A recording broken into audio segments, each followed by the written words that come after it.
Welcome to Manidweepa animal feeds and supplements. Organic ఫార్మింగ్కి సంబంధించి మరో ఎపిసోడ్తో మీ ముందుకు రావడం జరిగింది. గత ఎపిసోడ్లో మనం ఆర్గానిక్ ఫార్మింగ్ ఎందుకు చేయాలి అనే విషయాన్ని తెలుసుకున్నాం. అయితే ఆక్వాకల్చర్లో ముఖ్యంగా చేపలు లేదా రొయ్యల కల్చర్ అనేది విజయవంతంగా రైతు పొందాలి అంటే ముఖ్యంగా 3 విధానాలను పాటించాల్సి ఉంటుంది. అందులో మొదటిది బాటమ్ ప్రిపరేషన్. ఈ బాటమ్ ప్రిపరేషన్ అనేది కల్చర్కి ఆయుపట్టు లాంటిది.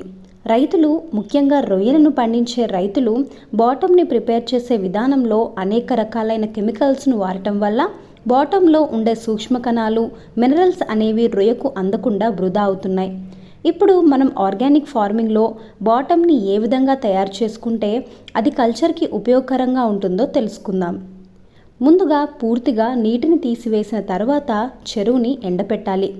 తరువాత అవకాశం ఉన్నట్లయితే రొటావేటర్ ద్వారా 1 అడుగు లోతుకి మట్టిని దున్నించాలి.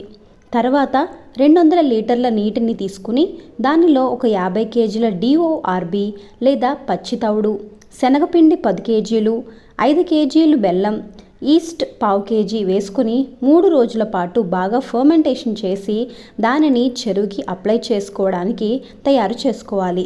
ఈ 3 రోజుల్లో రొటావేట్ చేసిన తర్వాత ఎకరానికి ఒక 50 కేజీల వేపపిండి, 10 కేజీల పసుపు, అదేవిధంగా కంపెనీ వారు ఇచ్చే 10 కేజీల భూసార మిశ్రమం పౌడర్ని కలిపి చెరువు గట్ల మీద చల్లి 3 రోజులు పూర్తిగా ఎండనిచ్చిన తర్వాత మనం తయారు చేసుకున్న మిశ్రమాన్ని బాటంలో అప్లై చేయాలి.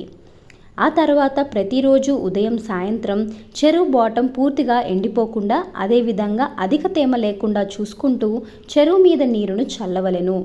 ఈ విధంగా 15 రోజులు గనక చేసినట్లయితే బాటంలో సూక్ష్మజీవులు ఉద్భవించి భూసారాన్ని పెంచడంతో కల్చర్కి ఎంతగానో ఉపయోగపడుతుంది. 15 రోజుల తర్వాత రైతు చెరువులో నీటిని నింపి నీటి పరీక్షలు చేయించుకున్నాక చేప లేదా రొయ్య పిల్లలను వదులుకోవచ్చు. రైతు గమనించవలసిన విషయం ఏమిటంటే నీటిలో వదిలే రొయ్య పిల్లలు సహజ సిద్ధంగా తక్కువ రోగనిరోధక శక్తితో ఉంటాయి.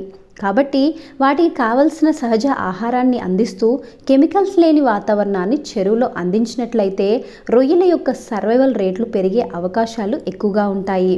ఒక ఉదాహరణగా చెప్పుకోవాలి అంటే మన ఇంట్లో ఉండే అప్పుడే పుట్టిన పసిపిల్లలకి ఎలాంటి వాతావరణం అందిస్తామో అలాంటి సహజ సిద్ధమైన వాతావరణం ట్యాంకులో రొయ్యలకు అందించినట్లయితే రొయ్యలు ఎంతో ఆరోగ్యకరంగా పెరిగి రైతుకి మంచి ఆదాయాన్ని తీసుకొస్తాయి. మరో ఇన్ఫర్మేటివ్ వీడియోతో మళ్ళీ మీ ముందుకు రావడం జరుగుతుంది. మా వీడియో మీకు నచ్చినట్లయితే లైక్ చేసి, షేర్ చేసి మా ఛానల్ని సబ్స్క్రైబ్ చేసుకోండి. జై జవాన్, జై కిసాన్.